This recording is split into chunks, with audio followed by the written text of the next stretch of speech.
দুনিয়াতে যত অদ্ভুত অদ্ভুত প্রশ্ন সব আপনি মুসা আলাহিস সাল্লামের মাথা থেকে পাবেন। বিভিন্ন বিষয়ে আল্লাহরে প্রশ্ন করতেন। সাইয়েদনা মুসা আলাহিস সাল্লাম আল্লাহরে বললেন, আল্লাহ আপনি আমার এমন একটা জিকির শিখাইয়া দেন যে জিকিরটার শব্দ আপনি আর আমি ছাড়া কেউ জানবে না। দিনে রাতে সব সময় এই জিকির আমি করব, আপনারে ডাকবো, কিন্তু শর্ত হলো এই জিকিরটা জানবে শুধু আপনি আর জানবো শুধু আমি। আল্লাহ বললেন, মুসা পড়ো লা ইলাহা ইল্লাল্লাহ। মুসা আলাইহিস সালাম কয়, মাবুদ এটা তো জাতীয় জিকির, সবাই জানে। আমি তো চাইছি এক্সেলেন্ট একটা জিকির, কারো কাছে নাই, শুধু আমি জানবো আর আমি পড়বো।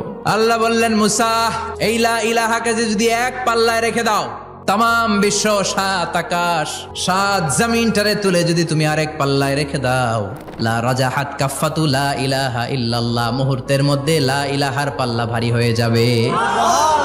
ও মুসা, তুমি যতই এক্সক্লুসিভ জিকির চাও, লা ইলাহার চেয়ে দামি জিকির আমার কাছে নাই।